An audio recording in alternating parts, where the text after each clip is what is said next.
I fancy one of those myself. A student from Narberth has been awarded a doctorate of philosophy by University College Swansea. No mean achievement for any graduate, but in the case of Richard Gomm, it's been a towering performance involving as much physical as intellectual endeavour. You see, Richard has suffered from cerebral palsy since birth, and as a result has no control of his body from the neck down. A textbook on philosophy and a student at work. Richard Gomm is reviewing a new book on the Austrian philosopher Wittgenstein, the subject, in fact, of the 80,000-word thesis which won Richard his doctorate. And each of those 80,000 words had to be typed onto a word processor using Richard's specially made head attachment. Books, nearly all on philosophy, and a certain amount of untidiness are typical of any student's room, of course. But Richard's is also crammed full of electronic equipment and other aids. After taking his bachelor's degree, also in philosophy, as a residential student at York, Richard taught himself computer programming to be able to use memory banks on floppy disks for his research. The Gomm's home near Narberth was for a time run as an hotel. Now they're planning to move. Richard's mother, Kathleen, works as a pharmacist. His father, Mervyn, has tended to stay with Richard.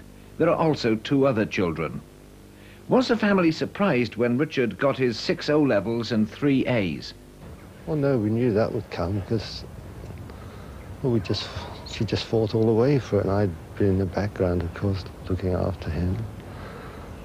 And we expected that. His teachers from his other schools had said he's very intelligent, and from there on we just encouraged him and kept going. You've been hard at work reviewing this book, Richard. Would you recommend it to other students?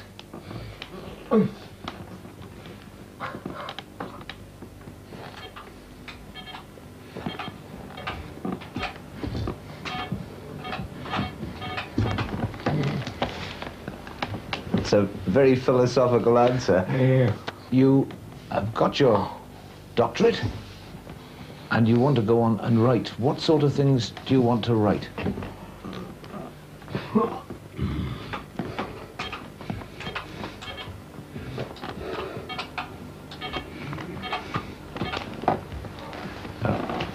I can't be sure that I'll read the philosophy, but I wish you every success and look forward to reading the novels.